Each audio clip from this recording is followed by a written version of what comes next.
I've always been interested in women's rights issues, particularly violence against women, and especially I think the most vulnerable women, which in my early experience was refugee populations and girls. After going to law school, my first jobs were in the areas of international law, but more in the immigration context, as well as complex criminal litigation. And so international criminal law actually brings together all of those interests. And I didn't take a direct path to the International Criminal Tribunals, but ultimately that was always on my radar as a dream job. And so that's why I stayed in that practice for so long once I ended up with the International Criminal Tribunal for the former Yugoslavia.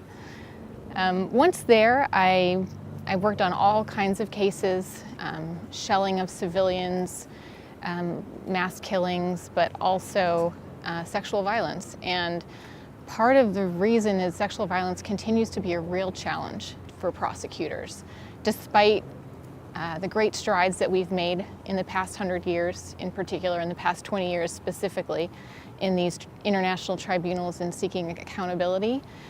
It still can be a struggle to make sure that those crimes are properly investigated and charged, that the victims are treated with appropriate care so that they're able to come forward and testify, and ultimately that the triers of fact, the judges, see sexual violence, perceive it as part of wider atrocities that they're going on, and not as individual crimes or personal crimes.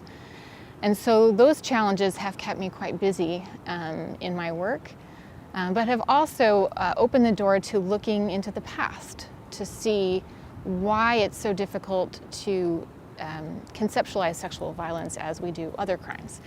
And ultimately, the Armenian Genocide is really a blueprint for how sexual violence forms part of a widespread campaign of persecution, of genocide. And so I think if we look back at how that occurred, it helps us to make those connections and show how it can be linked, not just to a broader campaign, but to the higher level perpetrators, which is the main challenge.